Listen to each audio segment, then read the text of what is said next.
very warm welcome. Warm, perhaps not being the operative word from Oldenburg, Germany, where it's -8 at the moment, but welcome in any case to parallel session 4B, Carceral Continuum 1, the harms of care. So we have an important job at today's conference to begin this discussion of carceral continuums. There are more sessions on this throughout the next day, so we'll see what this one has to bring. My name is Jennifer Turner. I am a researcher at the University of Oldenburg and also the chair of the Carceral Geography Working Group. So it's absolutely my pleasure to be involved in chairing these panels and really seeing some of the work that's happening in carceral geography and beyond at the moment. So really excited to be here today. I'll introduce the presenters to everyone in due course. We have 4 presenters this morning, this evening, this middle of the night, wherever you are, and we'll get to those in a second. Before we start, just some really basic, perhaps Zoom etiquette. Most people are doing it anyway, but I'd be really grateful if you could mute yourself until it's your turn to speak so that we can keep the audio nice and clear for everybody. It's nice to see cameras on. Feel free to keep those cameras on if you'd like to, but obviously keep them off at your discretion. Maybe when we get to the questions, it'd be nice to see people's faces. If we can, we've obviously got a public chat function, but what would be great would be if we could keep the chat to between the presentations itself, so that presenters are not interrupted perhaps by exciting comments or questions to other persons. So please feel free to type your questions in advance and then press send on completion of the paper. As I said, we've got 4 papers today, each lasting about 15 minutes. I'll give the presenters a little warning when they've got about 2 minutes to go. What I'd like to do is I'd like to hold questions for each paper for about 5 minutes after each presentation. And hopefully if we stick to time, we'll also have a few sessions at the end, a few minutes at the end of the session to keep those extra questions utilised. You'll be able to ask verbal questions or use the chat and I'll field them on your behalf. And just to note, you'll see we're recording the session, not for anything subversive. As we know, we've got parallel sessions and multiple time zones, so we're trying to make the recordings available to delegates who weren't able to attend. I think that's everything from me. Again, a warm welcome. Nice to see some faces I know and some faces that I don't know yet. If it's okay, I think we can begin. And with that, then I will warmly offer the floor or the stage or the virtual privilege, so to speak, to our first presenter, which is Marina Richter, who will be talking today about legitimizing care and control. I'll leave you to introduce the rest of your presentation. Very warm welcome, Marina. Thank you. So I first make the slides available. Here they come. Oh no. Okay.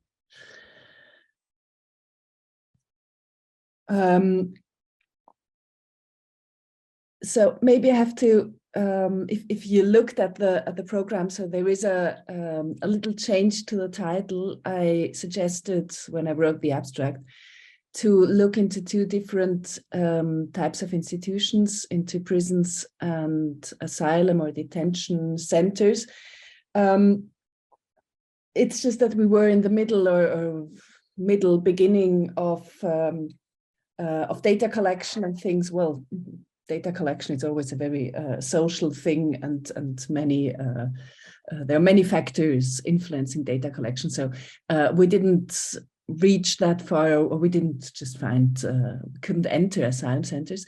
So I'm taking another institution. We are also looking at nursing homes, and I found a great picture from a Swiss nursing home already. It's a current picture, so it's sort of it shows that we are in the pre-Christmas time. it's, well, maybe the question is why looking at these two institutions, or in any case, why looking at various institutions when talking and researching about care and control. These institutions, well, as you can see, of course, I picked the pictures in a way that this would be apparent. They are different in their layout, in the materiality, in the construction, but also in sort of this little aspects of the materiality, how they are decorated, etc. They are different in their aims, also different in the population that lives in these institutions. And this is sort of the comparison of these different institutions has a lot to do with the topic of the session, with the carceral continuum, or this idea of that there is a sort of an expansion of the idea of carcerality into other institutions, and basically inspired by this debate, we would say somehow Anglo-Saxon debate. We were sort of provoked to look in another national context in Switzerland. Does this apply in other countries as well? And to what extent? And what are maybe the subtleties of this carcerality in different institutions? So the presentation is linked to a research project called Coercive Space-Time Regimes, comparing configurations of care and constraint in different institutions. We look at prisons, at asylum centers, nursing homes, and psychiatric hospitals. For different types of institutions, the idea of the project is to trace the carceral in different institutions. So what can we find there in terms of carcerality? And then compare how is this articulated, this carcerality in different institutions, and to operationalize carcerality. We have in particular, we are thinking of coercive management practices. The analytical lens is on space-time regimes.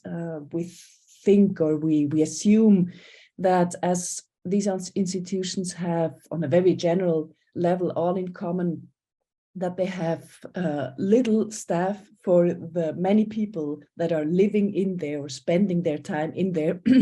There is a need for certain management principles, and that these management principles or regimes are articulated in specific space time regimes, like when are you supposed to be where, and how this management of the bodies, the rules about when, where, and also for what purpose, like what are you allowed to do in which places at which time, is a core of these coercive regimes. The methods we use are rooted in institutional ethnography, so it's a lot of observation, a lot of formal but also informal interviews, conversation, documents, etc.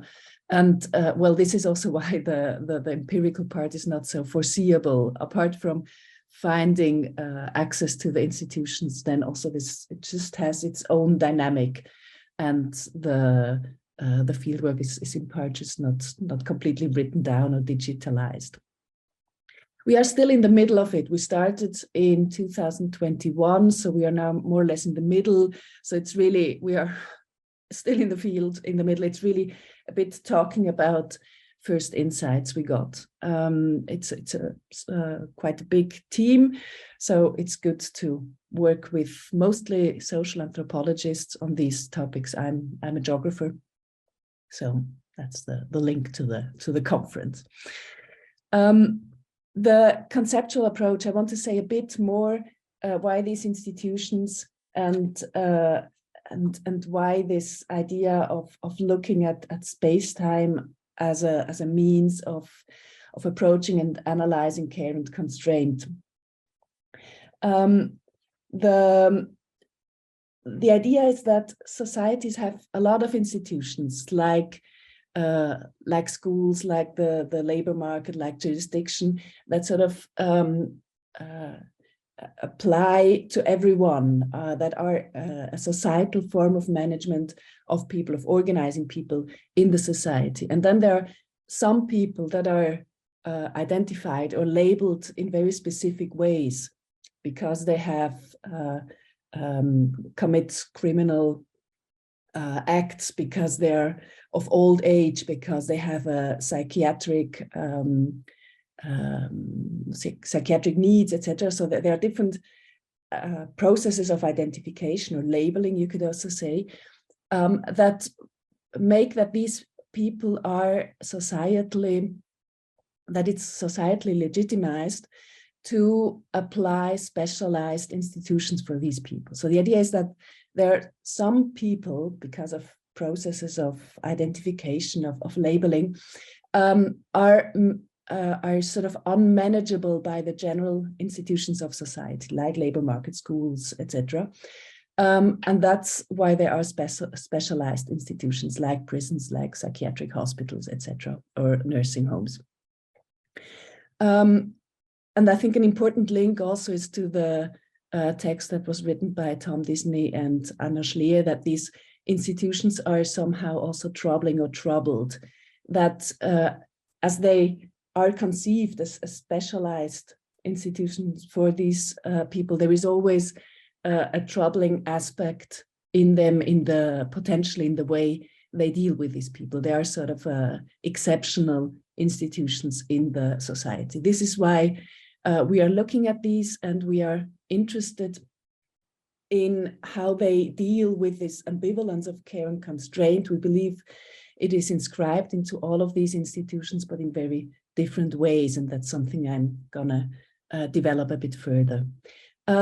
We try to operationalize this care constraint in space-time regimes, as I said, and basically we look on technology materiality. So what is there as a material built layout, but also what type of technologies do we have for control and care? What are the practices by staff, by people living in these institutions, and how are these regimes then also experienced?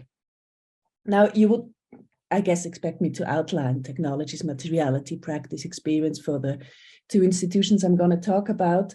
I think 15 minutes just doesn't give me the time, and also from the moment we are in the research project, we didn't advance the analysis this far. So I'm going to give you some preliminary insights, but also, or the insights, I took two scenes, really one for each institution. They are in a certain way similar because they focus on moments when these notions of care and constraint are linked in complex ways. Both scenes I'm going to present have to do with people living in the institutions, so could say patients and prisoners, ask for something that is not allowed in the institution, and the question is, how is this dealt by in the institution or by professionals in these institutions? So the nursing home. It's the story of a woman, a patient with dementia, who starts slowly walking to the door. Now I can't even read it because I have all these faces here, which is great. No, great. So she starts walking to the door of the room towards the exit of the nursing home. And for a while, nobody seems to notice, in particular, well, not the other patients, they're in their own worlds. And then a nurse turns around and quickly walks to the woman, takes her hand and asks her, Miss Meyer, well, she could also have another name, wouldn't you like to take a seat there on the comfortable sofa? And the woman looks at the nurse and smiles at her, and then she lets the nurse walk her to the sofa while she continues smiling.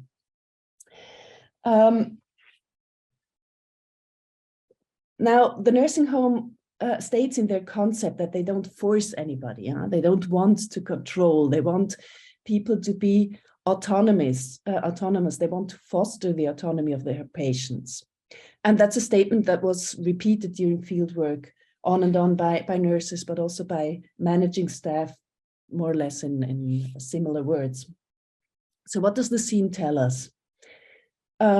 We could read it, of course, as a way of subtle control and coercion, forcing the woman back into the safe space of the sofa. While, in fact, she wanted to leave the nursing home. But we could also read her smile as a way, or her smiling as a way of appreciating the attention she got. And maybe she was just seeking for this attention. Why not? Or maybe she instantly forgot about what she initially wanted to do and was just happy that someone came and talked to her. Or maybe she had even forgotten where this door leads to, and maybe she had also forgotten about the concept of leaving.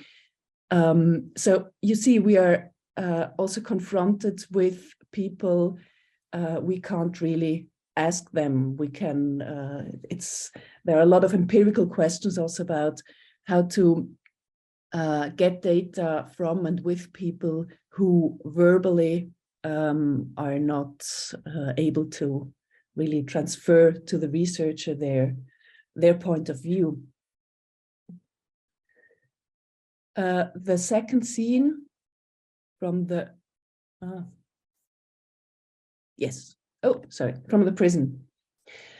Now it's a man who walks into the office of the social worker, and he has an appointment because he wants to ask for permission to use the relationship room. That's a concept in Switzerland.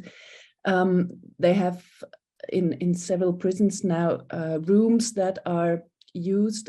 You can ask for them to have them for several hours to spend time with the family, with the kids, for example, and cooking in there, or also spend time with your partner. So it's the idea of having an extended period of time, of having a time without observation. There are no cameras in there, having some family relationship time. So that's the idea of this relationship room.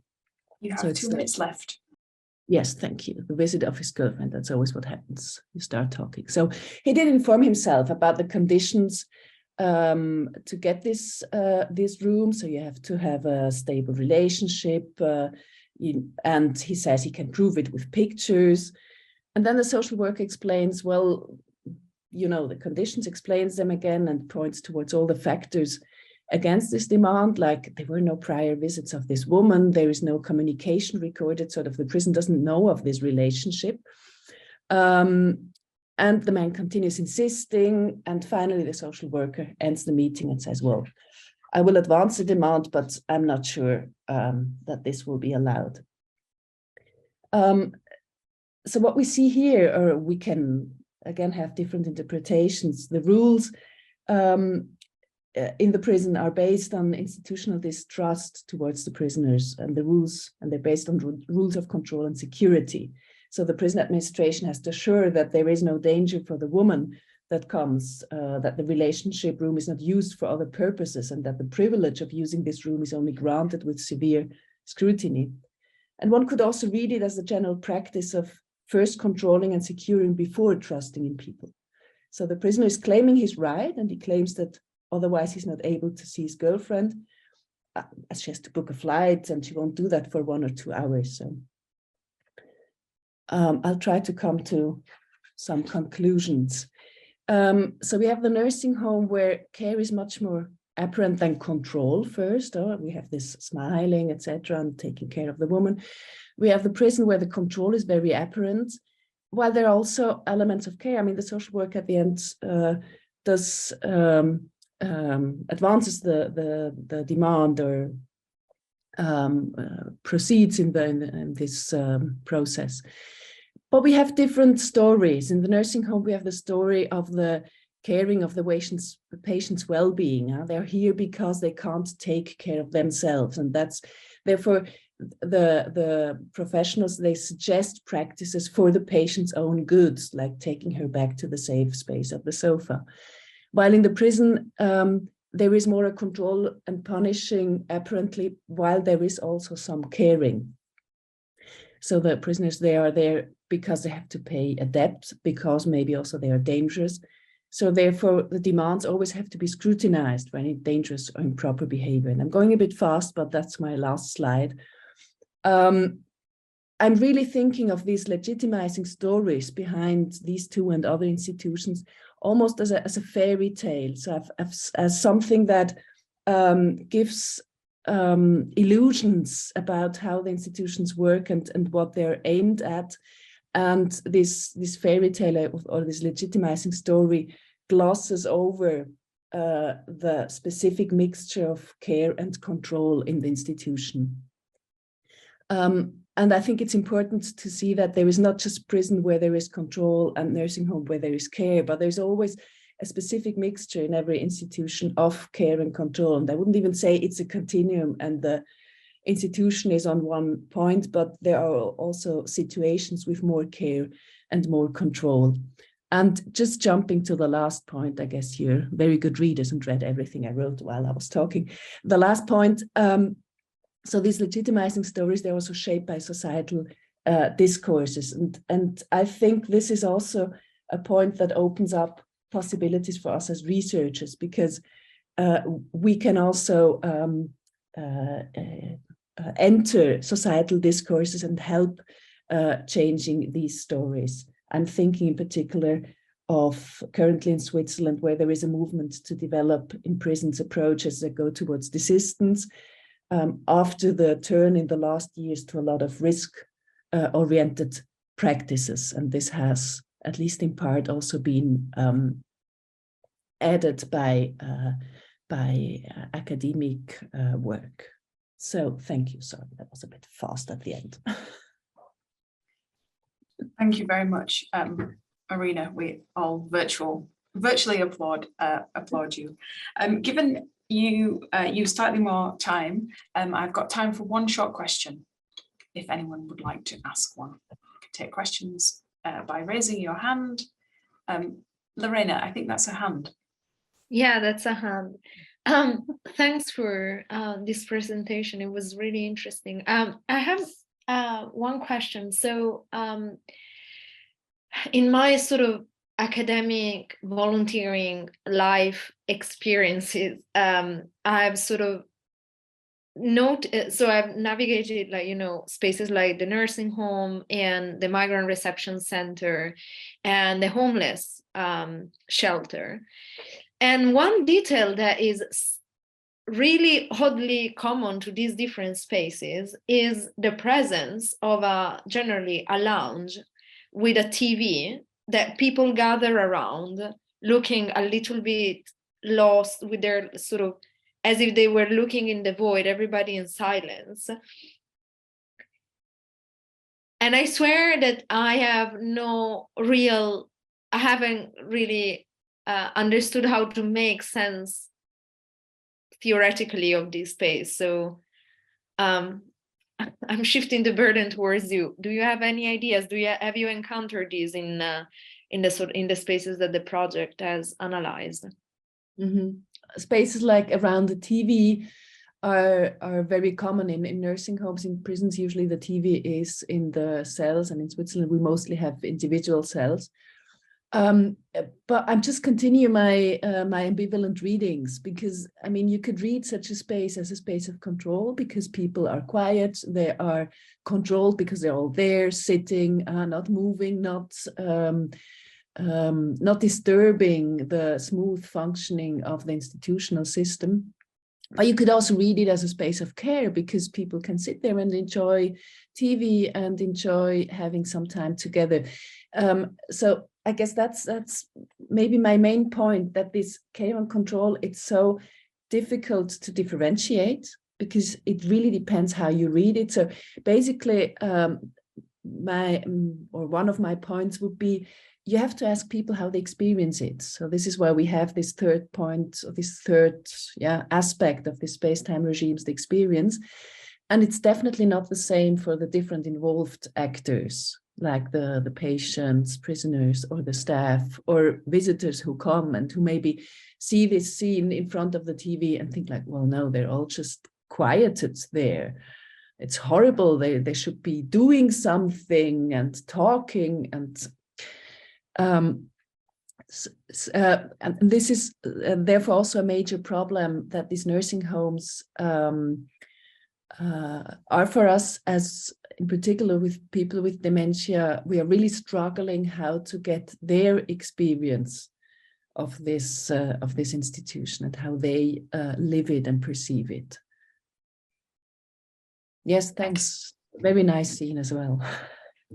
Yeah, nice question there. Thanks, Marina. I'm going to have to leave it there. There are some points in the chat. We can always come back to these questions later if we have time. But I think these are going to be common themes throughout some of these papers in this session, and we're going to learn a lot more, I think. I'm going to pass the baton, so to speak, to Becca Hudson. I'll take full responsibility for the misspelling of Becca's name in the programme and apologise publicly for that. I'll correct it for you afterwards. Becca is going to talk about care as a strategy of confinement, and I will hand over to you.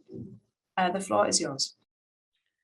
Thank you so much. I will just hopefully successfully share this. Okay, yeah, so hi everyone, I'm Becca. I'm based at Birkbeck and UCL in London, and I'm here a little bit as a visitor, a tourist, because I come more from an anthropology background and I'm now in a criminology department, but certainly carceral geography has been very influential and relevant to my work. So a little bit about that work. My research looks at personality disorder, which is the single most overrepresented mental disorder category amongst the British prison population.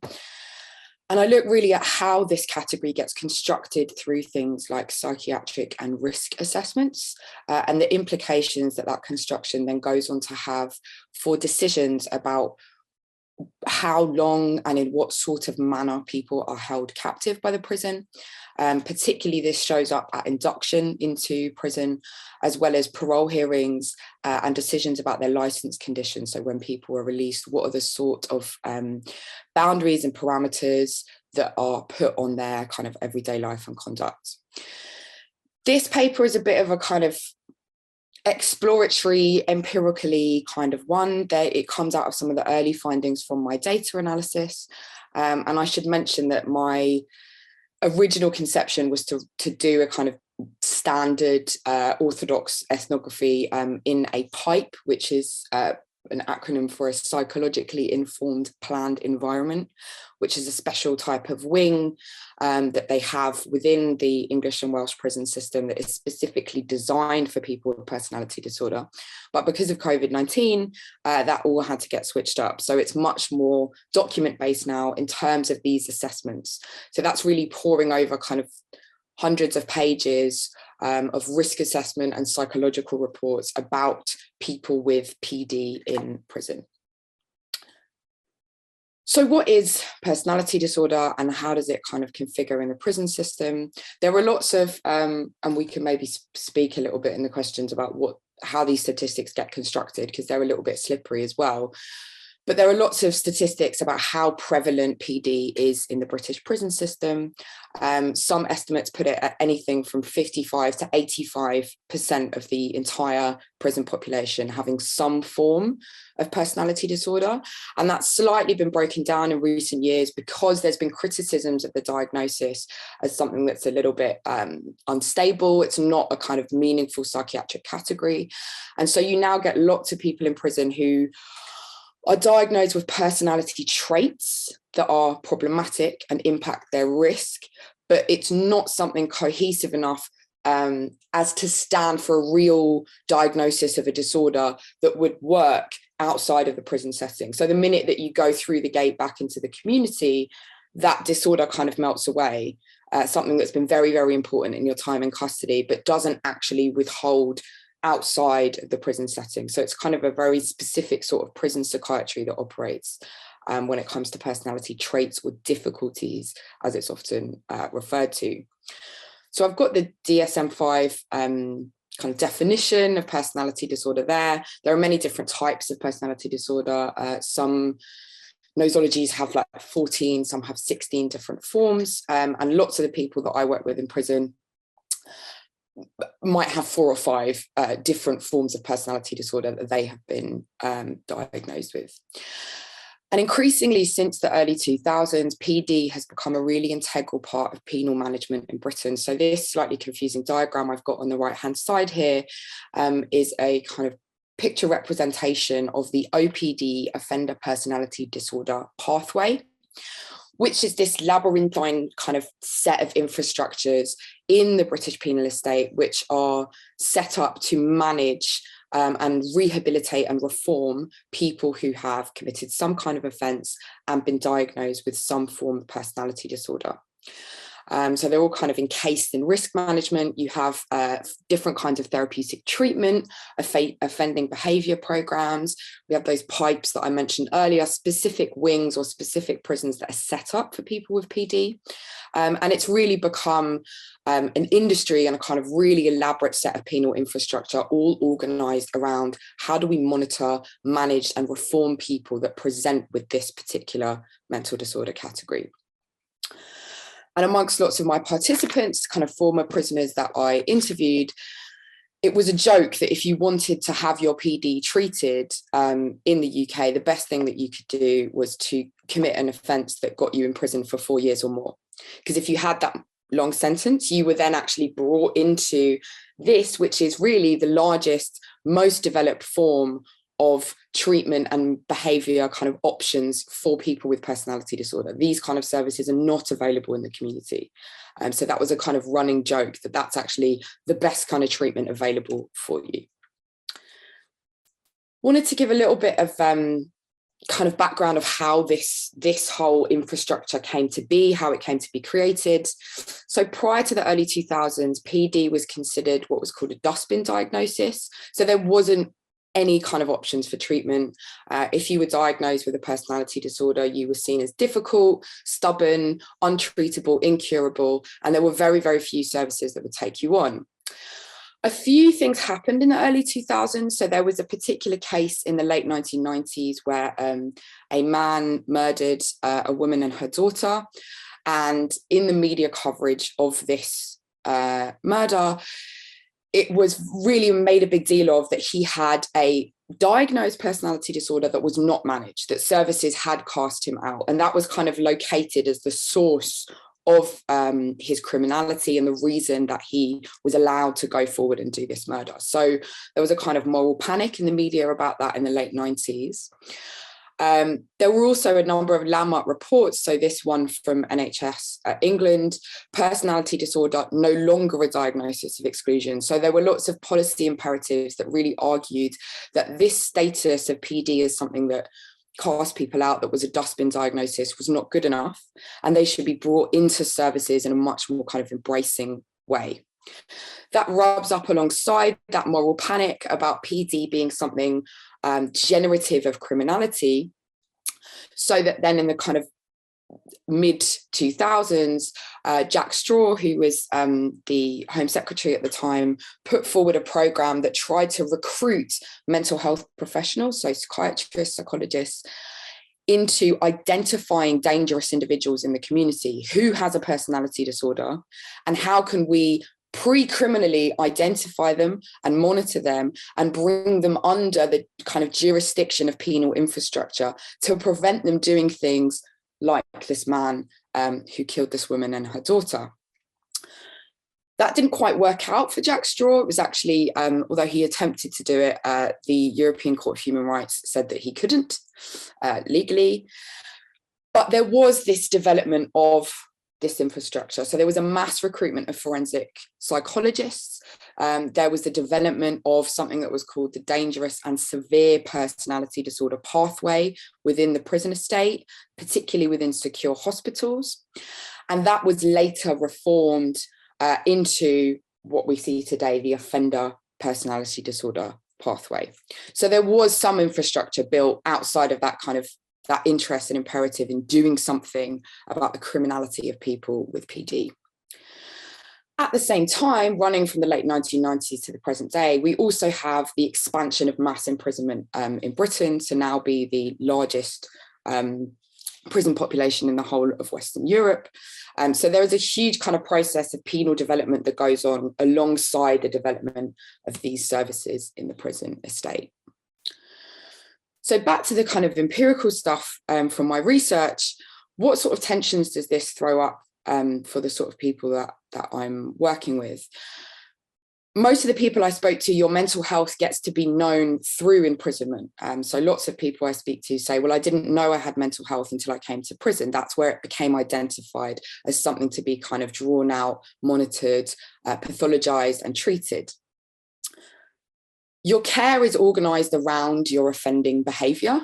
So the kind of those behavior management programs, therapeutic interventions are about the reason that you were brought into prison in the first place. And some of my participants express kind of tension and difficulty about this, which is, you know, why is all of my treatment centered around the worst thing that I've ever done? What about the good stuff that I've done?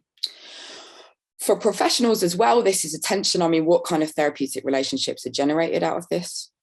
And there's a particular understanding within lots of the professionals I spoke to as PD being based in kind of relationship rupture and trauma in early life. And that is something which is then treated and managed through the creation of meaningful, flexible relationships in adult life. So the treatment options are very kind of relational based. I just have a couple of kind of quotes from some of my participants. This is Bob. He was convicted with some other men for murder in his 20s. And he spent a very long time in prison, over 40 years. So he saw the development of all of that infrastructure within his time in prison and felt that it had a really profound impact on his case and how he was treated. He was very involved in prison struggle. So in wing takeovers, he wrote lots of things on the outside. He did legal work for other prisoners. He was involved in some prison riots and lots of kind of prison organizing work. And his understanding of the way that this category of PD was constructed and used was to depoliticize and delegitimize his political work and his political views, to understand him as antisocial, problematic, pathological, having problems with authority and being impulsive, rather than as a kind of legitimate political actor. I won't read out all of his quotes. Hopefully people can absorb a little bit of them, because I think I should probably move on for time. This is another participant of mine, Janice, who also was diagnosed. She had a personality disorder diagnosis prior to going into prison in her 50s. But when she got into prison, she was diagnosed with 2 more forms of PD. So this often happens. People kind of collect different types of diagnosis. And her understanding of the way the category was utilised and kind of operationalised in her care and her penal management was that it was used to frame the coping disorders that she undertook to manage her own distress. So she set her cell on fire one day because she was having a kind of real panic about being brought into prison in the first place. And this was rationalised and discussed by professionals as evidence of her personality disorder, that she was impulsive, that her risk was very elevated. She did not get access to those kind of behaviour programmes and courses and therapeutic interventions because her sentence was under 2 years. It was under 4 years, sorry, it was only 2 years long. But she did understand that her PD was something that was used to, as she says, demonise her. And even her probation officer, she says, agreed that she'd been demonised by the personality disorder. So it was used in lots of ways to kind of dismiss her coping strategies, what she was trying to communicate with the ways that she was managing her distress, into something kind of pathological that was easily dismissed under this umbrella of one of her now 3 personality disorders. I will skip over the last piece from Janice just in the interest of time. So what does this then look like? For both of these people, dismissal came to kind of really intensify their experiences of carceral control, or even extend their imprisonment. In the case of both Bob and Janice, was actually experienced as being generated through the category, the diagnosis of personality disorder itself. Personality disorder was something that was used to make their behaviour legible to the prison system, both to its kind of caring and carceral elements, but through particular frameworks. So for Bob in a way that was particularly depoliticising, and for Janice in a way that dismissed what she was trying to communicate with her distress. For both of them, they accepted portions of professionals' understanding, but they resisted the idea that this meant that because they were non-compliant, or in Janice's case, engaging in kind of in coping strategies, this elevated their risk. This meant they had to be exposed to more intense forms of carceral management, or, as with Bob and with Janice, just longer time in prison, just, you know, longer enforced forms of captivity. But both also recognised, and in Janice's case, she wasn't allowed access to those kind of behaviour management tools, but they did understand that being diagnosed with PD does open up a whole set of resources. So going back to that elaborate infrastructure, if you don't have the diagnosis, you're not necessarily kind of fed into, you don't have the option of being even coerced into these forms of treatment. So there is a whole elaborate set of resource set aside for those who meet this threshold. And this is, again, a kind of tension because, of course, professionals' understandings of PD are rooted in trauma, to recognition that you don't have those consistent caring relationships in early life, that you might have had very traumatic experiences.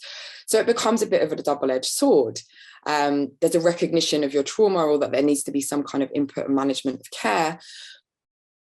I mean, Bob understood this as eugenics, that he had been irreparably damaged by his early life experiences that meant that he was always going to be risky, always going to be dangerous. And that recognition is only ever in the prison estate gathered around criminogenic need. It's always about your risk. So they might not care about your needs that they don't understand directly impact your offending behaviour. And then you get this referral into that elaborate pathway. So it opens up those kind of resources for you.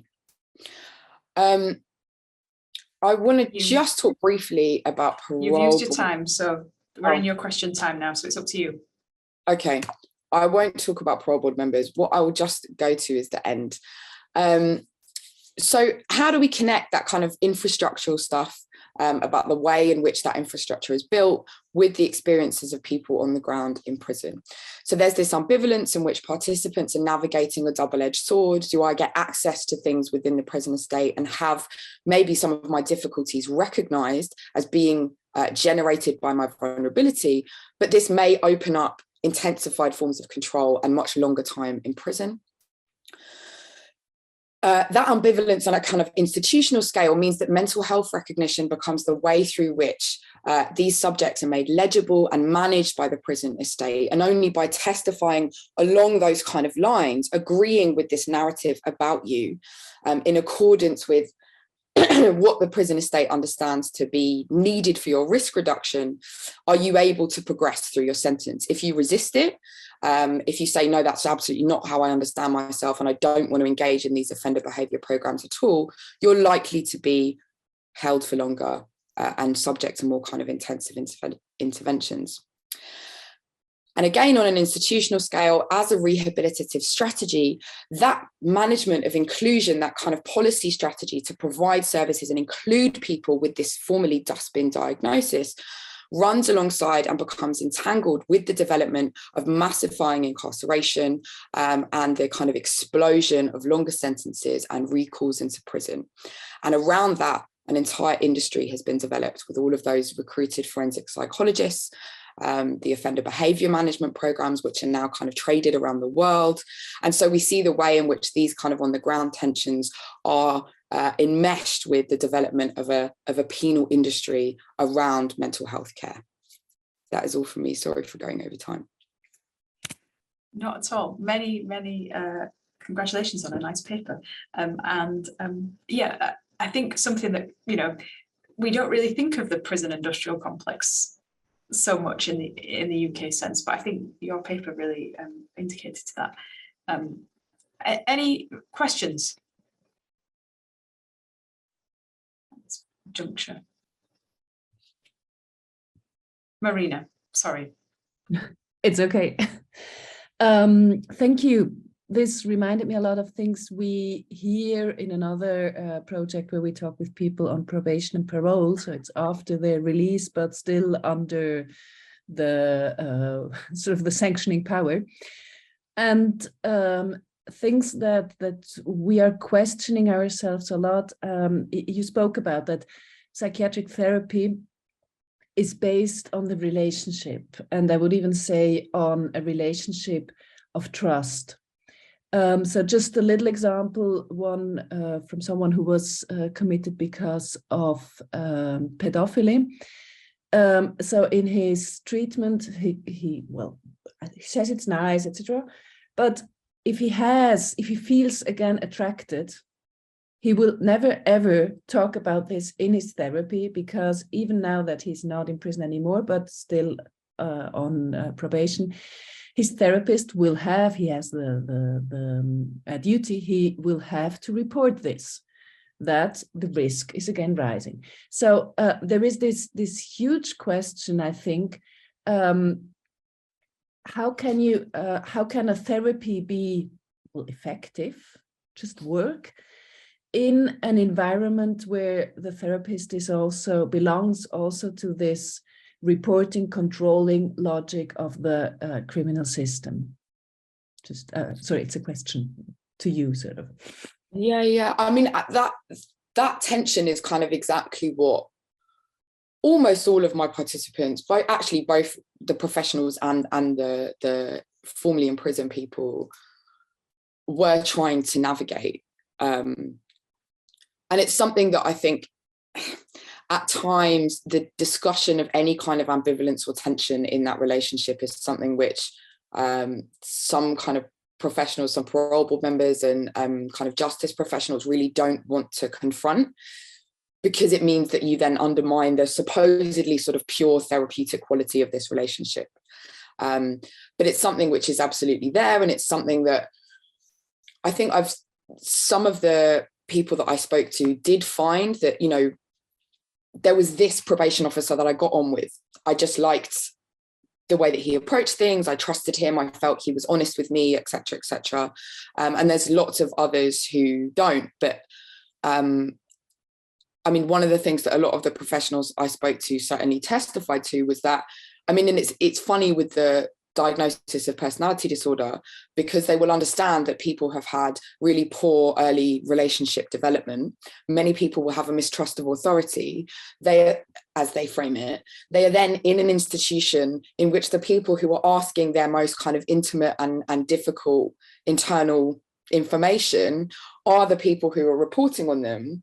And so the way in which the prison system and that kind of therapeutic intervention actually reproduces a lack of trust or a feeling that those relationships are not reliable because at any moment my therapist might report me, is a kind of contradiction that's inherent in the way that the thing can even be managed.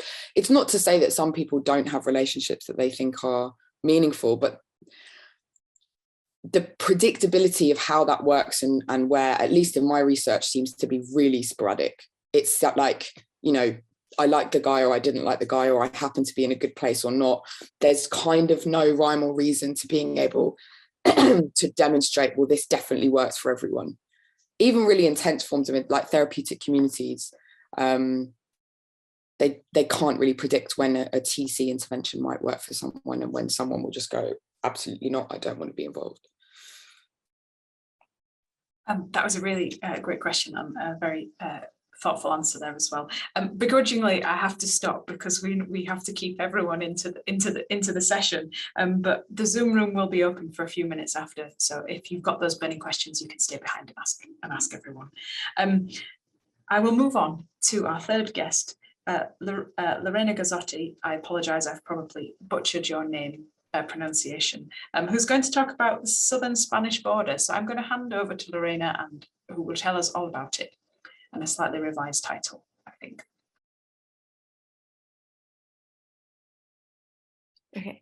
Yes. Thanks, Jennifer. So yeah, I revised the title slightly, and I will present now on a paper that I've tentatively called Purissima es una mierda, which means Purissima is shit, genealogies of child protection at the southern Spanish border. So the specific point of the southern Spanish border that this paper focuses on is the Spanish enclave of Melilla, that is this 12 square kilometers enclave in the north, like neighboring, like at the border with northern Morocco. But more specifically, this presentation concerns one child protection center in the Spanish enclave of Melilla called Fuerte la Purísima Concepción. So for anybody who has ever done any kind of social work or fieldwork in Melilla, one of the first things you get to learn by interacting with other people who are volunteering with migrant people, or by interacting directly with unaccompanied and separated children who live on the street, is that the children, migrant children, do not want at all to be registered by the police, because if they do, they will very likely end up in Purísima. And Purísima is the main, I will show a picture right now. So this on the left is a picture of Purísima from, well, the closest I could get to the center ever. Purísima is a child protection center catering to unaccompanied and separated boys. The center is built in the premises of a former military fort that is located at the very outskirts of the city, right next to the border fence with Morocco. I will show later a map that locates the center more precisely. So this particular child protection center is one of 3 child protection centers that exist in Melilla, but the sort of peculiarity of these is that not only it is the main reference center for unaccompanied and separated boys, it is that it is a macro center by design. So it is a residential center that is planned to host up to 160 children. And this is already is a fact that is quite at odds with what is considered good practice. Like macro center are not, macro center for adults or for children are not considered to be a good practice to follow in sort of Spanish social work. But I think like there is a sort of agreement, consensus everywhere else that they do not work particularly well, because they prevent work, like the social workers and other kind of professional profiles that work in the center to provide individualized attention to the need of the children. But this is not only the bizarre oddity about Purísima, it's also that Purísima, as you can see on the right, in the right picture, is is very far away from the city center. And actually, to get to the city center from Purísima, the first thing that you have to do is to cross this particular tunnel that a few years ago was raised to media attention, because it was known that there were pedophiles that were offering money in exchange for sexual favors to the children that were living in Purísima. And not only that, it is also that the center has a story of a very long story of violence. Like, so there have been a number of cases where unaccompanied and separated children in Purísima has pressed charged against workers of the center for sexual harassment and sexual abuse. The center has been in many cases being pointed at for being excessively overcrowded. So, for example, right before the start of the pandemic, the center was hosting up to 900 children. It is also, like, most on a sort of everyday basis, it is known because children do not want to go to the center. They try to dodge the child protection system in Melilla because they do not want to go to Purísima.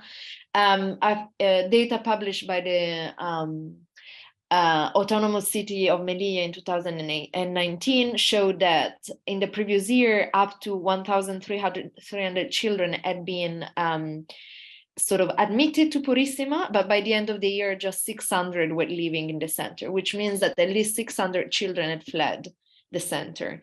And here is the title of my presentation. At the end of the tunnel that I just showed you, someone has summarized this situation in very simple word by saying, Purissima es una mierda, Purissima is shit. Here I have, so for all of these different reasons, Purissima has been sort of over-reported, I would almost say, by the Spanish media and by scholarship concerning border control in the enclave. But the sort of interesting part about this very large mediatic attention to the center is that on the one hand, it focuses on the very, very sort of spectacular sides of the center, like the excessive violence that is perpetrated against migrant children. Here, there is this, the title of this sort of investigation published by Irene Quirante and José Bautista that says, La Purísima, la pesadilla de ser menor y extranjero en Melilla, Purísima, the nightmare of being a minor and a foreigner in Melilla.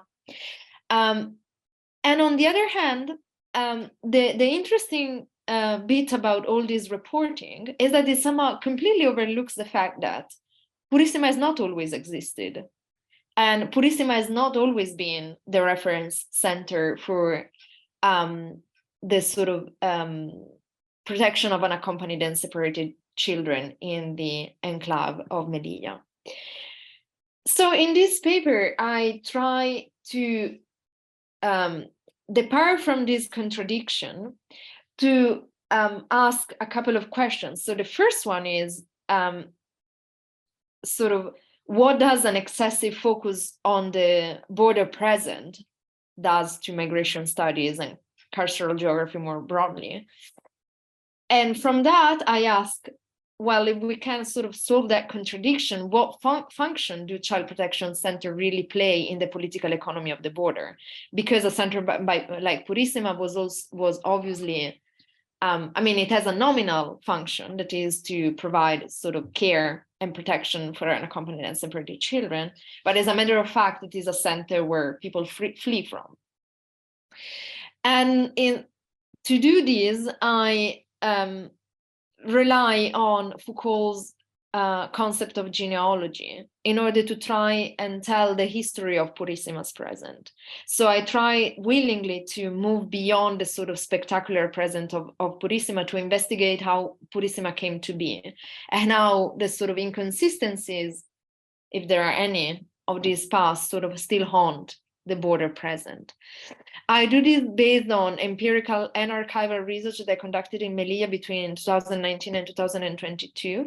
And it's quite like, I would like to highlight that the choice I arrived to the archival bits of the research because the empirical bits of the research close to or inside Purissima was basically impossible. Like the authority were not absolutely responsive on multiple occasions about even meeting for an interview about the child protection system in Melilla. And so all my exposure to the center was based on interaction with people that had fled or were trying to dodge the center. So, and what I try to do by mobilizing these different sources of data, I try to retrace the origin and evolution of this child protection system for migrant children in Melilla between 1997, that is the year, just to provide a bit of background, in 1996, Spain approves a new child protection law that basically put autonomous communities that are the equivalent of regions for other parts of the world, autonomous communities in charge as being the guardian of children that are, being taken away from their families or unaccompanied and separated children, so that are in Spain without a referring adult. And so from this moment in 1997, that is when the autonomous city of Melilla becomes responsible as the guardian for unaccompanied and separated children, and 2004, that is the year when Purissima becomes the main reference point for the child protection system in Melilla. Yep, let's see if I can, okay. And the literature that I try to navigate here is, on the one hand, the literature on the border spectacle that anyone here that has done work on sort of migration and cremigration and so on and so forth might be familiar with. So Nicholas de Genova, that is quite the sort of leading voice in this, prominent voice in this particular area, says that sort of the spectacle of the border and so this catalyzing the attention about border control at the border as a very productive function in migration control, because it kind of directs the attention of the public onto a specific point, that is the point where the sort of excess of exclusion is magnified and is sort of visible in its neatest light. But at the same time, it kind of reifies the sort of guilt for border control on migrant people themselves. So at the border is the point where it is easier for the state to point to the fact that border control is necessary because there are some people that are trying to cross the border without the correct authorization. This particular process is helpful to the state to obscure the fact that illegality is actually produced. So Nicholas de Genova builds on the case of, Mexican migration to the US and shows that actually US immigration law was developed so that the onus of paying for the price of border control was put on the migrant and not on the sort of private companies that, for example, were actually recruiting irregular workers.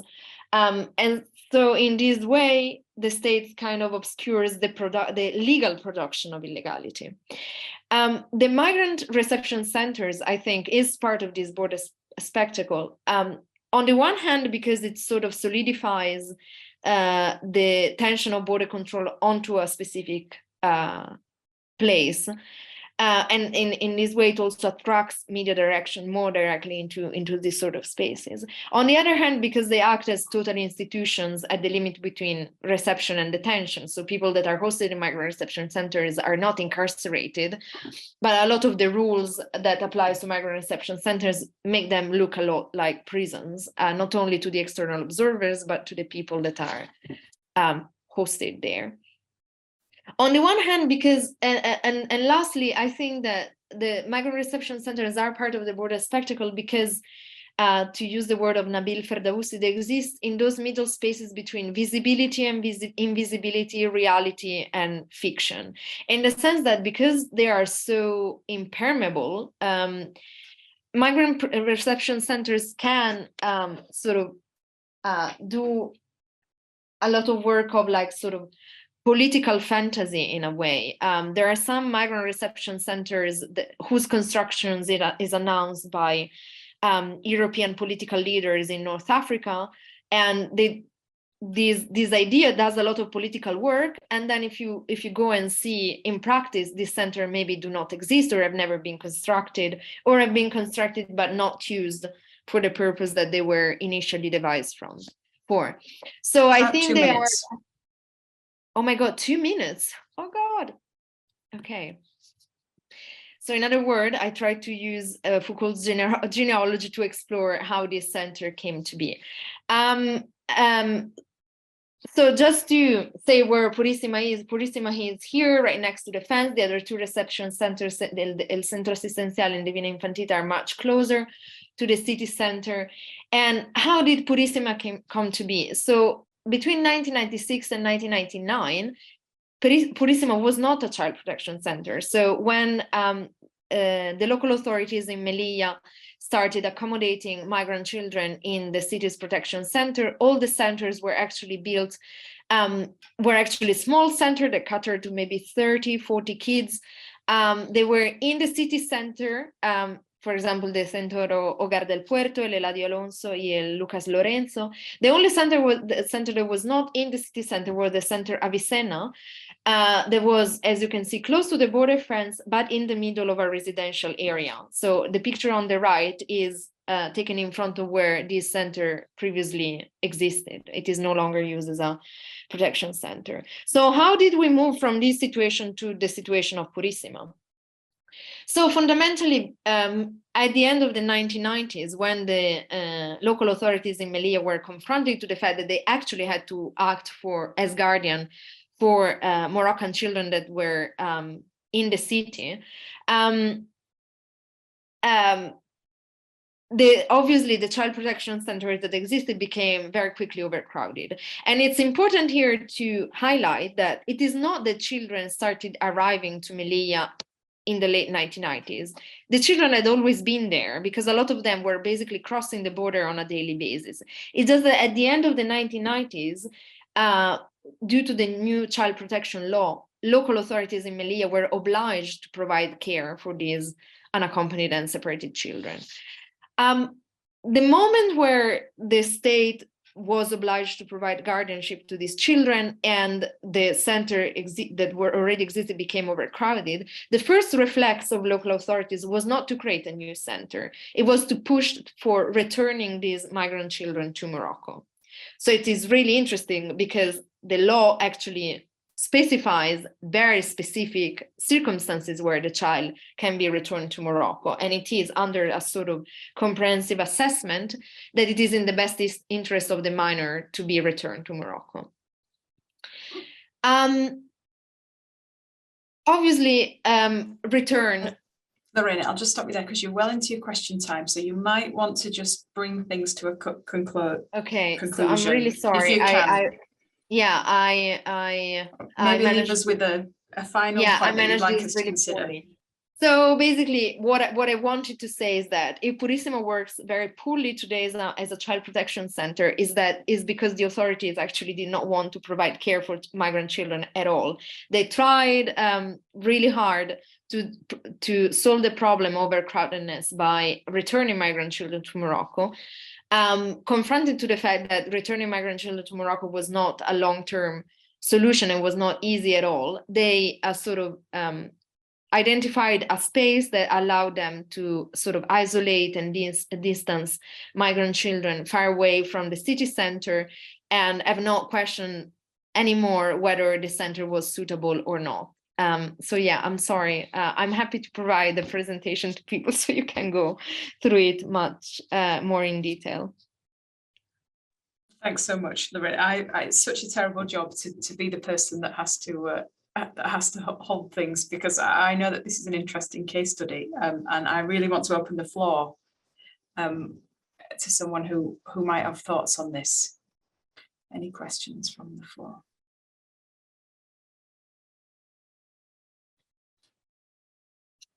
In which case, I will just take the privilege, because I found the case study really interesting, and I was really happy that you provided all the detail for the context, because I think it's really important narrative.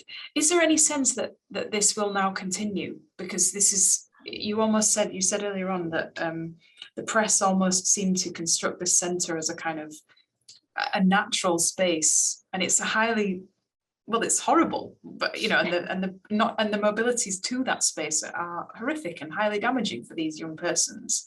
But if it's so ingrained in the societal construction for how these spaces should be, is there any move or potential or will or scope to change these circumstances for these children? Well, yeah, this is actually what pushed me towards researching the paper in the first place, because it was quite interesting, because all these critiques to Purissima were never matched with any proposal to reform the center. And it's quite interesting because now, due to the closure of the border during the pandemic and the specific circumstances under which the border has reopened afterwards, the number of unaccompanied and separated children in Melilla has dramatically decreased. So right now there are under 100 children in Purissima, so the center is under capacity, but nevertheless children keeps on, like there are still migrant children on the street, not to the same extent as before, because they find Purissima too horrible, and they do not, and then they trust more their peers who tells them not to go there than people that try to foster them to go to the center. I mean, it's quite interesting that even under these circumstances, that actually the amount of children that are in the enclave is manageable under, like, you know, under the circumstances. There have not been any proposal to sort of move away from Purissima to a sort of smaller or a system based on smaller child protection centers. Because the reflex of the authority to consider these children as undeserving, as the enemy, and as a burden on the state has not changed. So powerful and worrying, and all kinds of insert negative words. In order to fit in our last panelist, I will move on, but with, as I say, with regret each time I have to do this. And finally, introduce, last but not least, of course, Claire Warrington, who is going to talk about carceral care or state control of the undeserving. Please, Claire, do tell us more about what that means. Thanks, Jennifer. Right, let me just try to get this working. Pop that up onto screen. Okay, and minimize that so I can actually see what I'm doing. Okay, so yeah, thank you. I think I was told a while ago never to start a presentation with an apology. I am going to do so. Just to say that some of the topics touched on are quite distressing, but I think actually this fits with the three other presentations quite well. And I think so my plan is to just briefly outline the research that I've drawn this presentation from, but also my positioning in coming to this work. That work has largely centred around police mental health at detentions, so I will go into that in a bit more detail.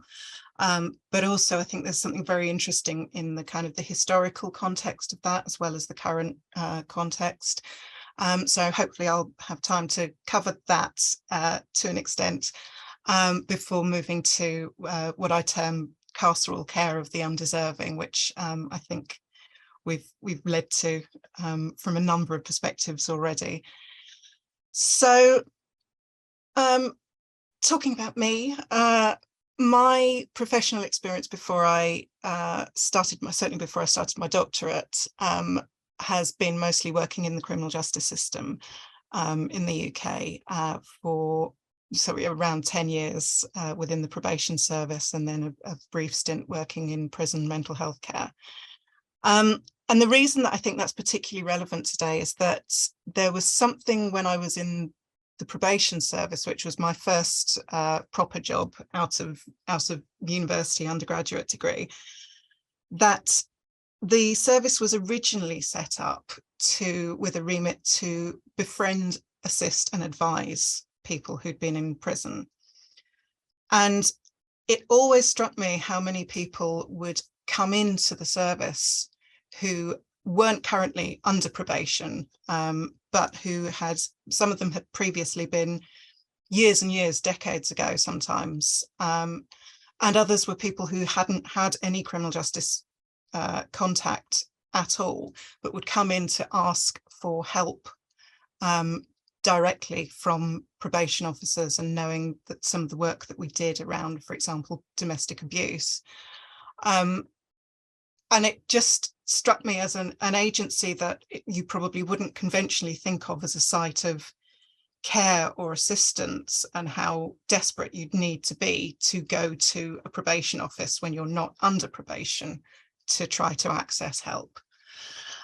Skipping forwards to the research that I'm drawing from today, it was a programme of work initially started by Professor Gillian Bendelow, who's now Professor Emeritus, but she'd previously worked as a mental health nurse. And so she, back in, I think it was around 2012, possibly started working on some pilot research with police officers looking at Section 136. That led to the study where I tagged along, which was looking at the lived experience of Section 136. And we interviewed a vast number of people, people who had lived experience of detention, as well as, and that was our primary focus, but also professionals working in mental health work, police work, and also a range of other services around this area, and specifically focused on the southeast coast, effectively, of England. And my doctoral work, which developed from that, which was then looking specifically at people who were repeatedly detained. So just to give a bit of context onto Section 136, so it's a part of the England and Wales Mental Health Act. It's not anything related to a crime, but it's the only part of the Mental Health Act where it's specifically a police power and not related to a medical professional in, well, up until very recently, in any way, shape or form. So it's police officers responding to people who the police officer deems to have a mental health issue that is causing them to be a danger to themselves or to others. And just to give a view of where we are currently with this, the numbers, I mean, there's huge issues surrounding Section 136, as you can probably imagine. It sits at that nexus of care and control very visibly, particularly for the police, obviously being the stereotypical agent of control, of social control, coercive detention initiated by the police, and mental health, which I think arguably is probably the best way of putting it, should be a site of care. As it says there, detentions have risen. There was a slight drop. So these detention numbers are the annually published, only consistently collected since the year before. I've cut off the graph now, 2014-15. And just to say as well that they are taken rather than calendar year, they're sort of financial year, so March to April. And so the slight dip there was obviously the pandemic. That time frame coincided coincidentally with the UK COVID-19 lockdowns beginning. So obviously there was a dip there because Section 136 is only enactable within a public space. But one of the UK's leading mental health charities, Mind, released a statement in response to this year's figures, which are the last ones shown there, which were actually only published a few weeks ago, and noted that the number of people detained last year was the equivalent to the population of, I think they said Torquay and another couple of towns in more to the north of the UK, but effectively the same size as a population of a town. And so to, as I said, obviously there are numerous issues related to this part of the Mental Health Act. Just to give the, I suppose, justification for foregrounding this at an international conference, I think the relevance therein of the World Health Organization having made this statement that human rights abuses and coercive practices are very common in mental health practice, and calling for a deeper consideration of the impact of the structural and social environment.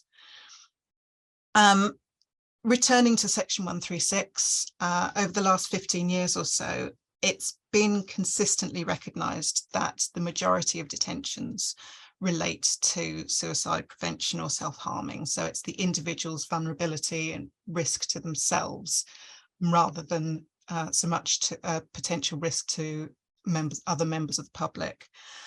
My own research indicated that, particularly with people being detained on multiple occasions, that was predominantly suicide prevention as well, and those numbers go up much higher. So it was in excess of 90% of those repeated detentions.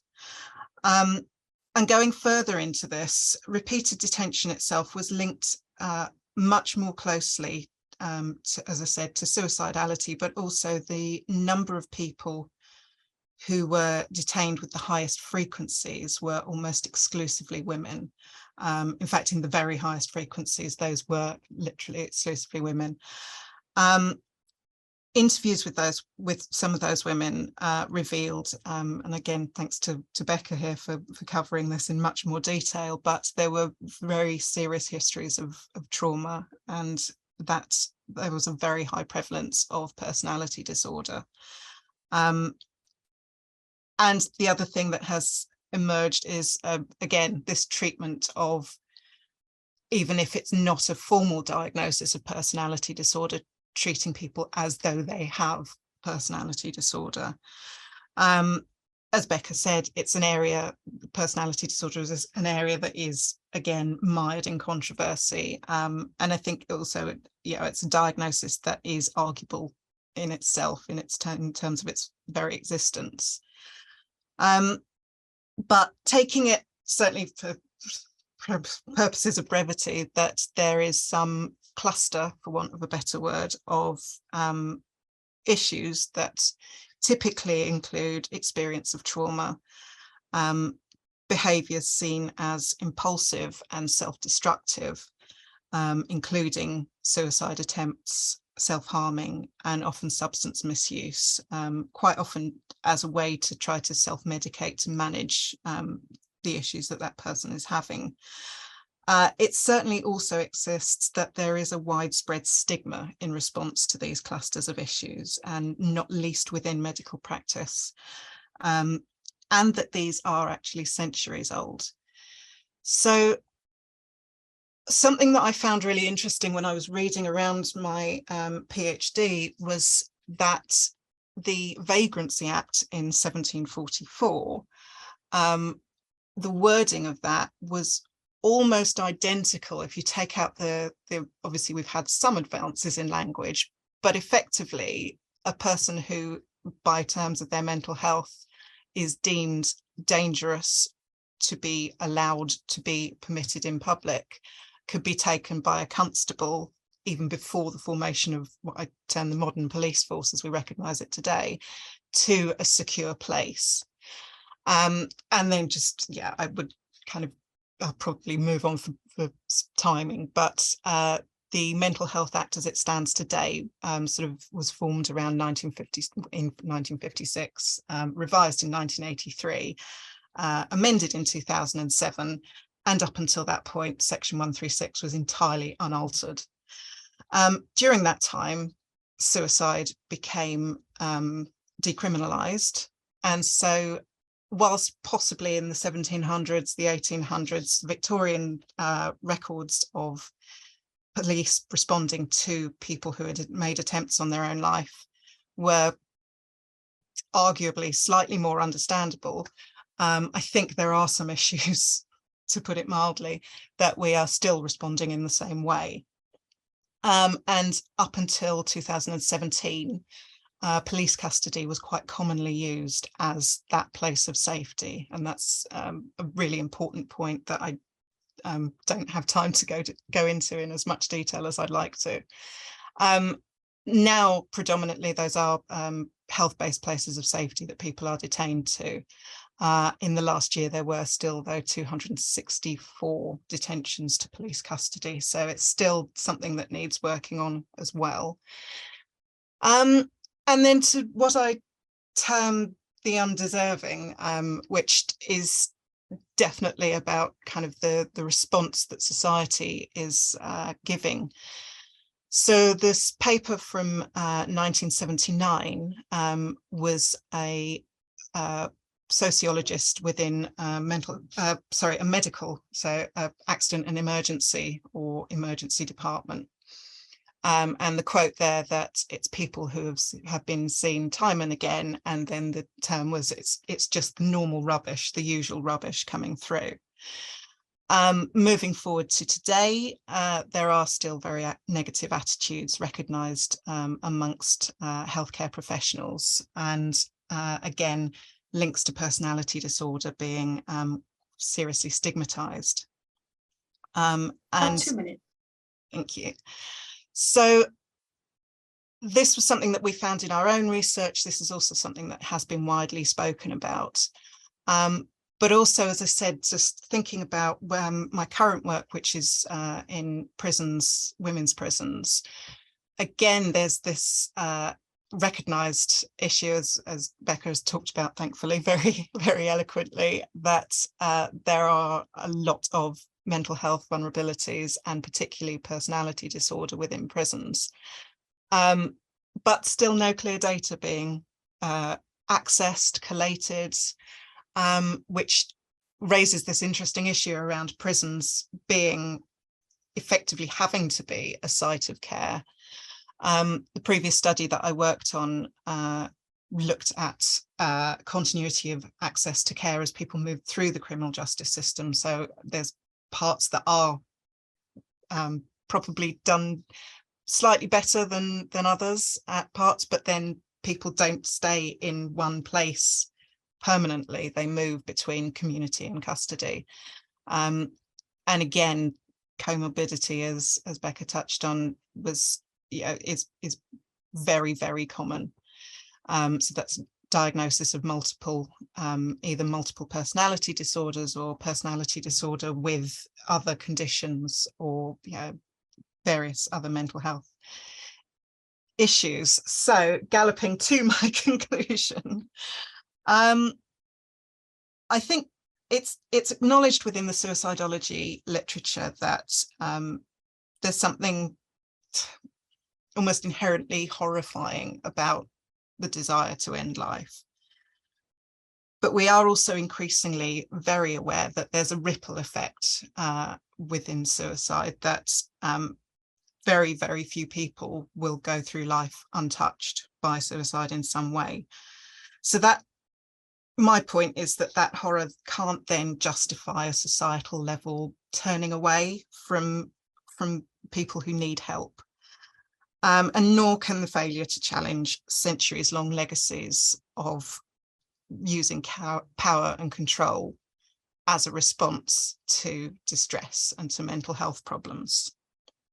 And I think that's probably as much as I've got time for. Thank you very much, Claire. It's really stark showing those law wordings alongside each other, just how powerful and persistent that is. A question. Do we have thoughts on this?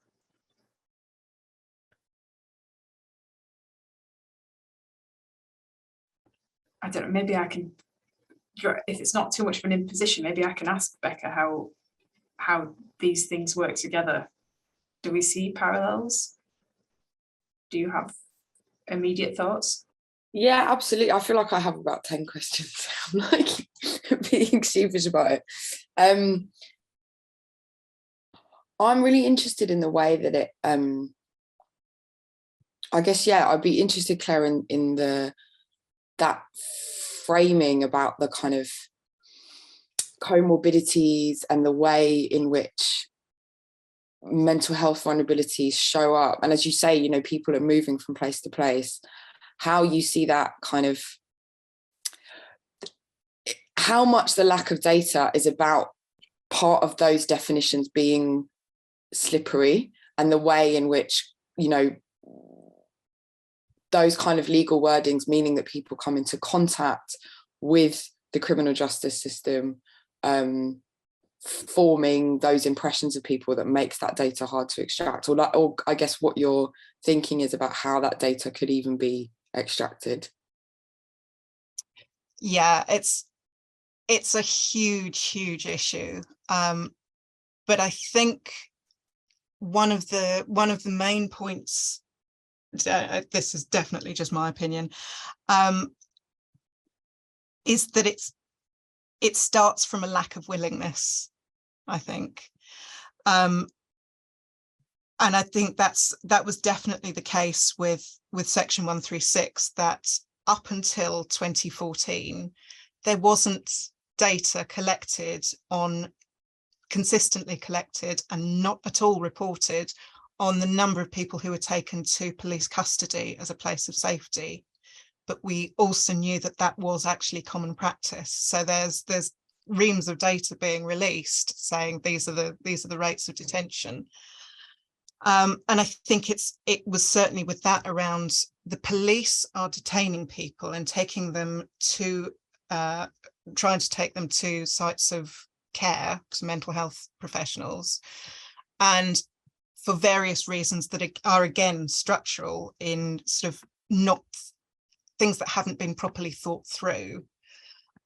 So very briefly, there was a couple of slides that I took out, but one was that in 2009 there was a massive building programme funded by the Department of Health to create health-based places of safety, but there was never funding for those to be staffed, and most of those were built in quite separate places, so they were attached to mental health facilities, but they were, we were talking to nurses and saying, why aren't the suites open? So police would say, I've got somebody I've detained, or they would just turn up with that person who'd been detained and be turned away and told the suite was closed.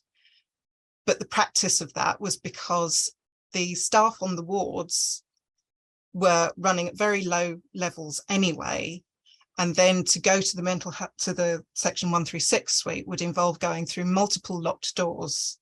And they've got people on the ward who they have taken in through sort of a mainstream way of accessing that ward. So they've had psychiatrist reports, etc., being done. And then they have a complete stranger, so an unknown quantity, being brought in by the police, which means that if there's an incident at one place or the other, help is very difficult to access.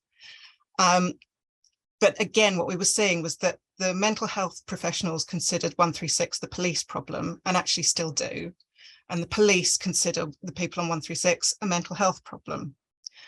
And in the middle of that, you've got a person who just desperately needs help, who's also probably very attuned to that rejection that's going on. So it's not a simple answer, but I think it comes back to this thing of personality disorder, or those traits or those clusters of behaviour being a diagnosis of exclusion still very much. And I think it's its personality disorder has a very long history of being, we will treat this, and this, but not personality disorder, and that being widespread across services. But I think because of that, something I was told by a psychiatrist once that stuck with me for a really long time in services, still does, that if you can't define what you do, it's easiest to start with defining what you don't. And very often that's where these issues are located. And I think that comes back to why there's no data, as well as many other issues there. So very, very not short answer to that question. Well, thank you for giving us that answer. Now, we have reached our time, and I have to go because I'm presenting in the next session, which starts in less than 10 minutes. However, the room stays open, so if you have those burning questions, I know there are hands up, then you can stay if you wish. Christoph has already posted the link to 4A in the chat. I'll give you now 5A, and now we have 5B in case you're interested in joining us at quarter past the hour, whichever hour that is you're in.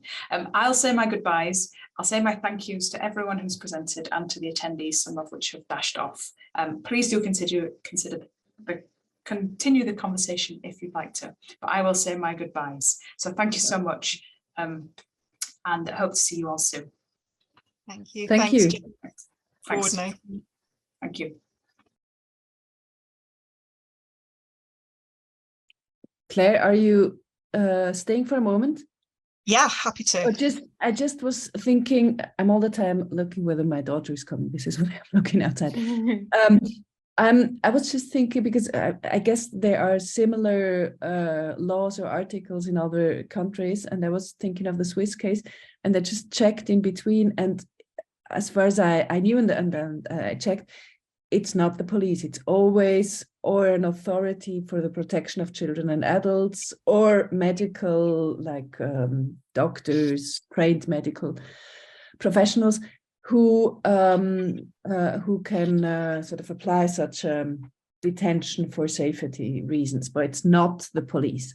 So whether this is a specificity for UK and Wales, I guess sort of the international comparison would be helpful to sort of carve out whether it's specific or whether, I just see it's not like in Switzerland, but I'm not a specialist on this. Yeah, no, thanks for that, Marina. That's really interesting. It's trying to get the international comparison has been on my to-do list for about 7 years. I've got as far as I know that there's I used to know what it was as well. There's similar legislation in parts of the US, and I believe also in parts of Australia, if not all. And I also know that there's a part of, I think it's northern Italy, which sounds like the Swiss one that you've got, and actually Saskatchewan in Canada.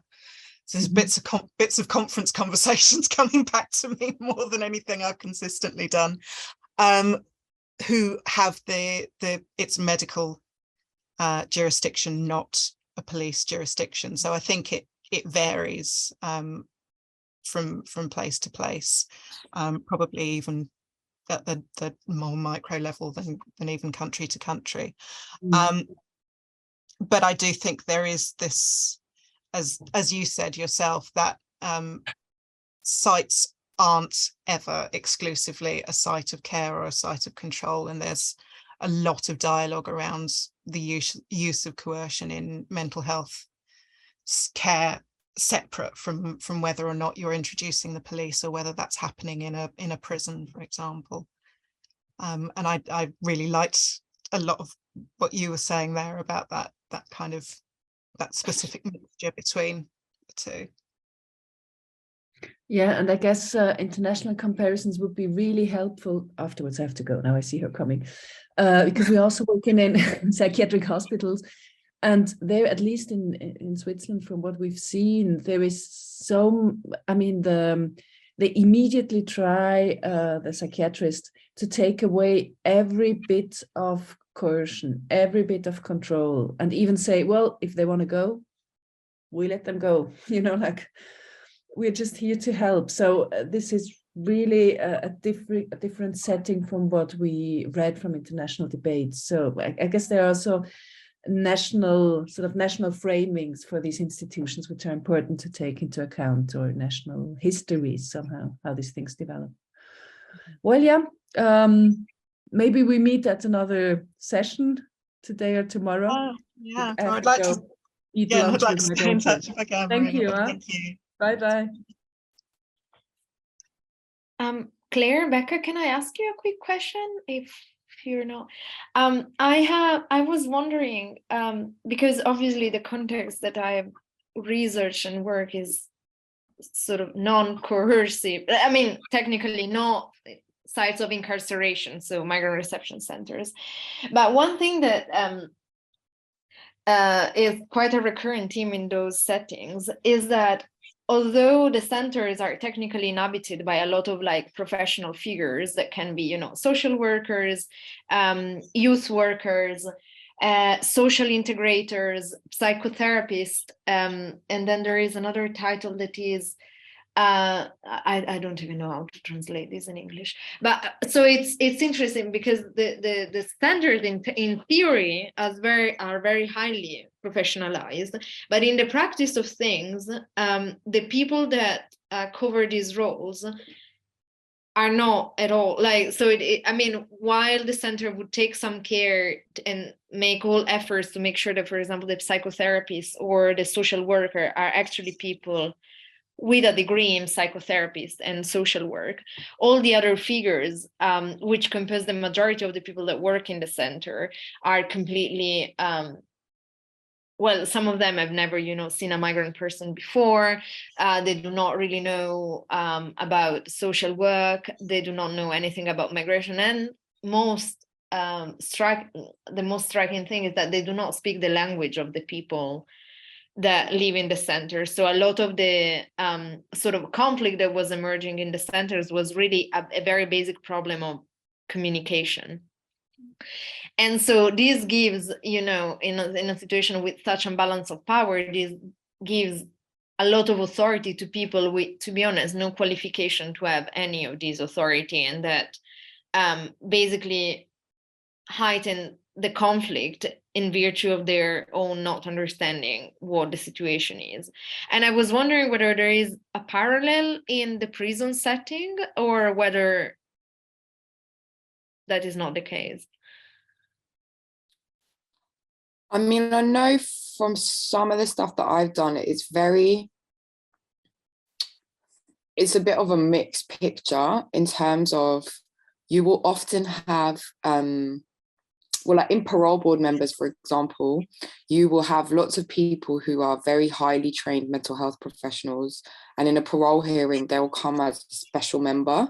So if you have a personality disorder case coming up for parole, usually they will say, we have to have a psychiatrist or forensic psychologist or somebody with a high amount of kind of professional training and experience in some kind of mental health field to attend this, to be able to support the other members to make a meaningful decision about the person and interpret what's coming through on their file and know how to interview them in the hearing setting.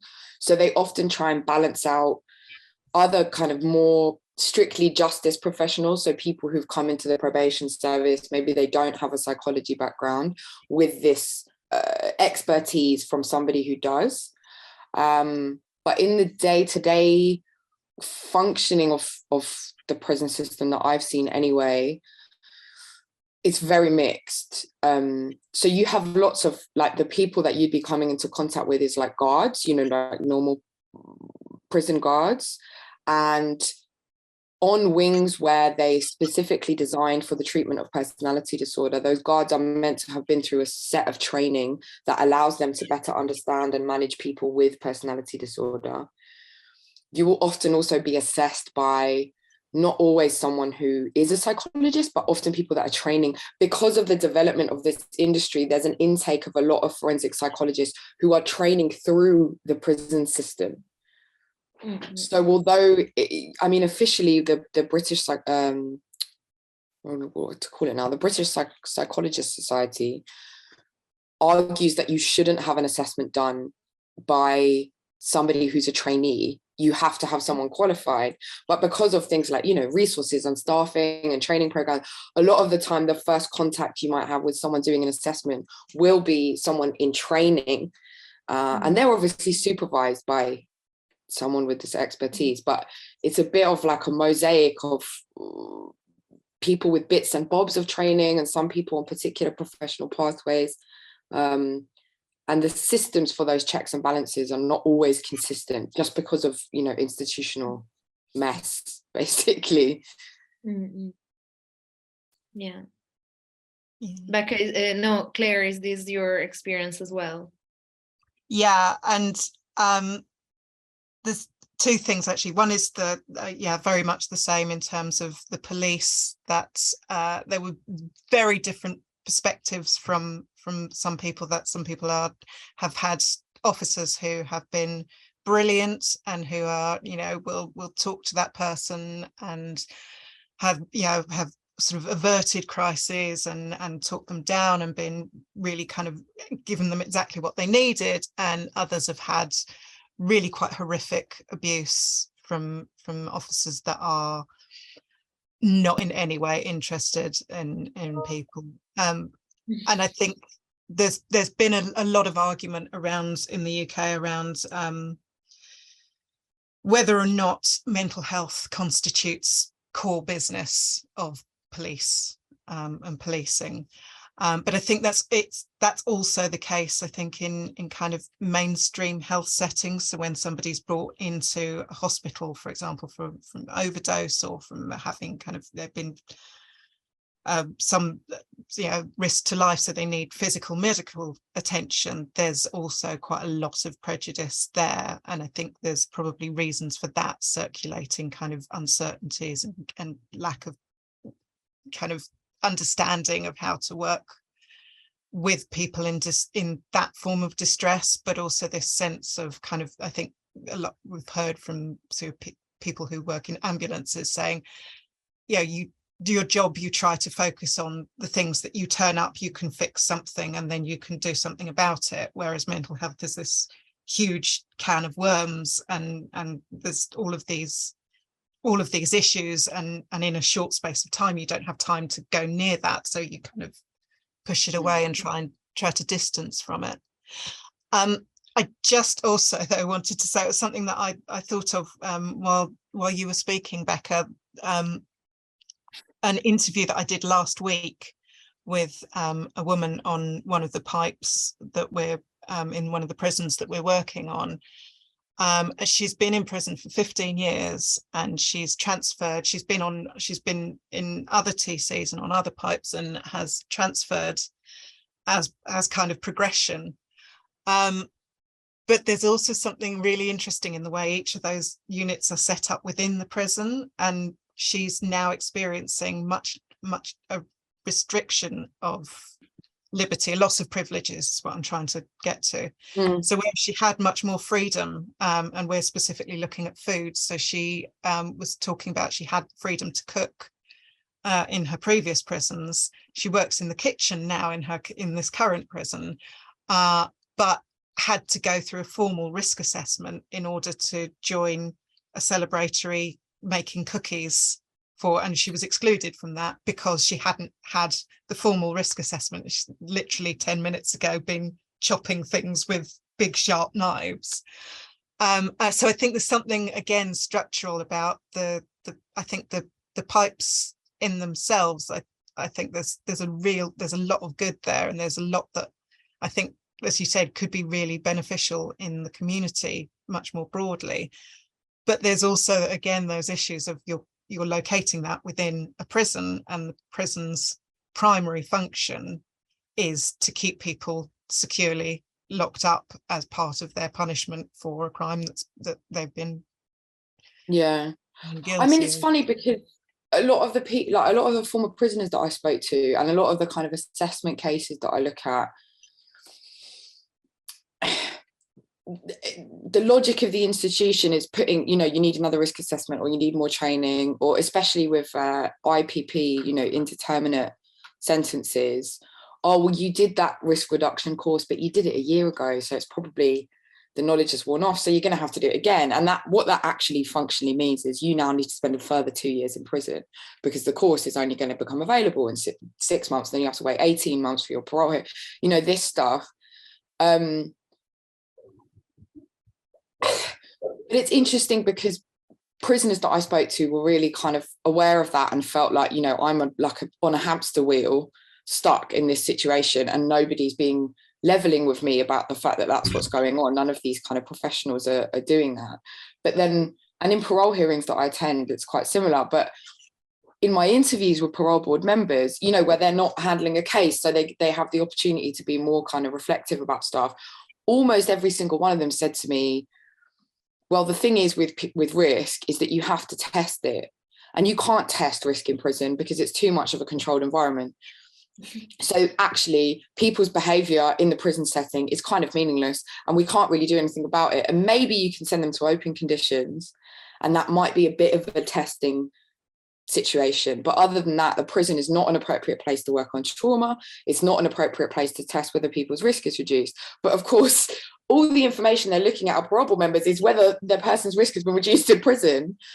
And then the other thing, which about 90% of those interviewees said to me, was that what they wished is that they got data on how the decisions they'd made at hearings, what went on with those cases later on. And a lot of them said, well, I'd really like to know the people I've decided to release, how they've done, and if they've been recalled, and how long it took them to get recalled, and what was it for, and that data. But actually, lots of them said, well, we also kind of want data on something that's impossible to measure, which is how many people we could have let out and they would have been fine. And all of them were more troubled by how many people they could have released and chose not to when they would have been okay, which I found very interesting, because of course in a parole hearing setting, they're risk averse, and they're all, of course they are. So yeah, there's lots of kind of contradictions in it that mean that it's very, very imprecise sort of situation. Yeah. And I think as well, I wanted to ask Lorena, we're going to go long into time now, but and just thinking there's a lot currently around the UK around migrants, the sort of the government's response to people entering the country illegally. And again, it's really the narrative there is about protecting the country from this influx, this terrible influx. And I was just wondering if that's, it sounded like there was possibly similar echoes there. And I wonder if that's, again, sort of being seen slightly more in the people that are working there, whether there's any of those kind of factors in play. Yeah, I'm sorry, because it's a paper that I just finished up writing, so it was it was very poorly timed, yeah, I think some contextual thing that I probably should have given is that Melilla, because it is it is really the remaining of Spanish colonialism in Morocco. It is interesting because it is a territory that has not been decolonized, but there are no claims, there are no local claims to decolonize it. So Morocco would say that Melilla is Moroccan and that it's occupied by Spain. But as a matter of fact, even the Moroccan population that is in Melilla, they sort of agitate and mobilize to obtain papers in Spain, but they do not mobilize for Melilla to be Moroccan. So a lot of bizarre things going on there. Anyway, no, but the main thing is that the city has been sort of led for 20 years until 2019 by the most reactionary right-wing government in the country. And obviously that showed a lot in the sort of discourse. For example, the former president of the city, Juan José Imbroda, declared that Purísimo was an ideal center that sort of showed the lead at the European level about what the child protection center to look like.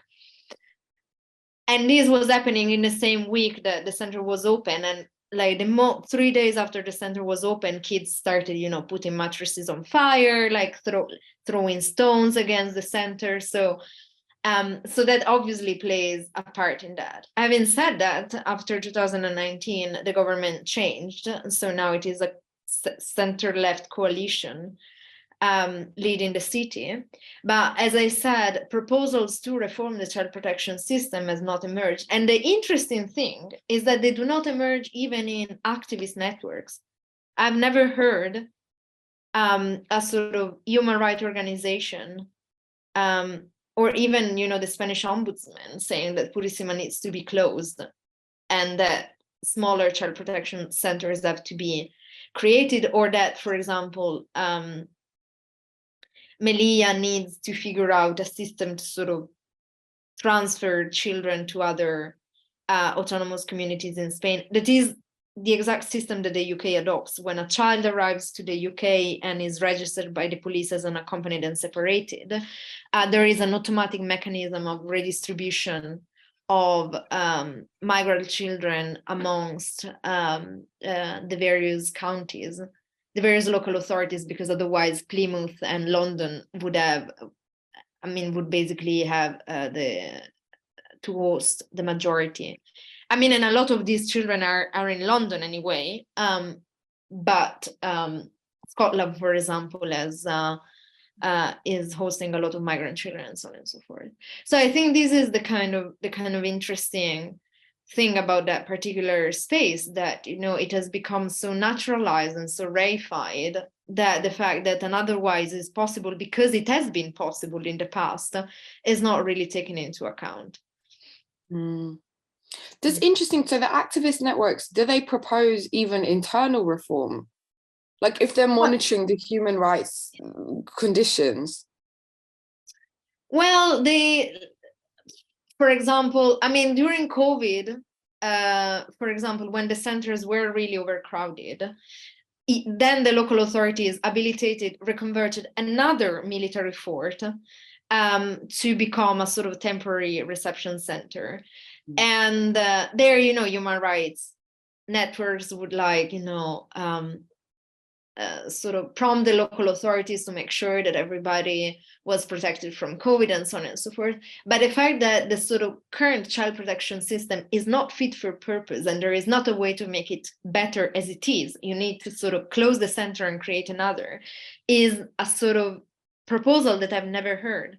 And it's interesting because the entire thing about these project started because during an interview with someone who had been there since the 1990s told me, well, yeah, before Purissima existed, there were a lot of smaller child protection systems. And I was like, oh, wait a second. So this was a situation that somebody sat down and thought it was a good idea to create a macro center. And the answer is yes. So. Wow, okay. Yeah, and I think it sounds a lot like prisons, that the solution is just put everyone there, just do that, and that's a great solution, isn't it? And the fact that, because in migrants, children or adults, but also in a lot of people in prison and in people that are detained, there's that history of trauma, and actually you're re-traumatizing by putting into these settings that are just physically can't work in trauma-informed ways. Even when you try to introduce trauma-informed practice there, it's still, when I was working briefly as a mental health worker, my supervisor worked on the higher cases of trauma, and he said he's got a guy who's just had years and years and years of problems and started to just open up very slightly in a room that had these huge windows, and just as he'd started to have that conversation, there was movement on the wing, and two guys come past outside, and they're banging on the window, and it's just, even if you can create that therapeutic environment in that space in the room, that room is still located on a wing where there's other things going on. That person comes out of that session and is confronted by prison officers who don't really care in the slightest about that person's trauma or what that might be working towards. And that trauma work can be a massive part, or could be a massive part of that person's rehabilitation. But I think the system's so disaggregated that it's kind of, the prison officer, I'm generalizing, but has turned up to do their shift, to work 12 hours and make sure that nobody escapes in that time, which is not the same as turning up to see if that individual's progressing in feeling safe and prepared to go back into society. No, and it's interesting, because the funny thing about Purissima is that the children, because they do not want to go to Purissima, they are depicted as ungovernable, like you can do anything with them. But there are a lot of children that is not that they want to dodge the child protection system full stop, they want to dodge Purissima. So for example, there was this guy, well, I thought it was he was 19, but actually was underage in Melilla. And he applied for he basically, what happened, I realized later in time, is that he had faked his sort of birth certificate to look 19, applied for asylum, traveled to mainland Spain, and once in mainland Spain, he reported himself to the police, being like, I'm a minor, and went to a child protection center and has been there ever since. So he really just did not want to go to Purissima, and he had lived on the street for a year before deciding to take the next step to go to mainland Spain. And it's interesting, like last week I visited a sort of therapeutic center that is, because Purissima is an open center, kids go in and out without any supervision, which is also bizarre for a child protection center. But last week I visited a therapeutic center that is a closed center that in Andalusia, that Purissima, the sort of Melilla partners up with to sort of refer cases of children with trastorno de conducta. So I don't think it translates into personality disorder, but it that center hosts children who had sort of addiction problems, that have committed crimes but are not being convicted, or children that like sort of defies authority. So it is a very small center. It just has 11 kids. It is in the countryside, sort of 40 minutes walking from the closest village. It is a very tiny village anyway. And I mean, the center is nice. It's very nice. It has a park, like it is a nice installation, but it is a closed center anyway. And it's interesting because in my conversation with the social worker working there, I was like, what is the biggest challenge in working with the kids? And she's like, well, that after a year they are here, we need to sort of, like the kids can stay here generally up to a year. And after that, given that the autonomous city of Melilla is the guardianship, we need to return them to Melilla, and they do not want to go back. Like they just, because they know going back will bring them back likely to Purissima, and all the work that we have done to sort of take them out of using drugs and so on and so forth will be undone. So it's like they said that this is the single most difficult thing that they have to do. So yeah, I need to go now, but this was really interesting. And well, I hope to see you at some point. Yeah, definitely. Thank you so much, both of you. It was really great.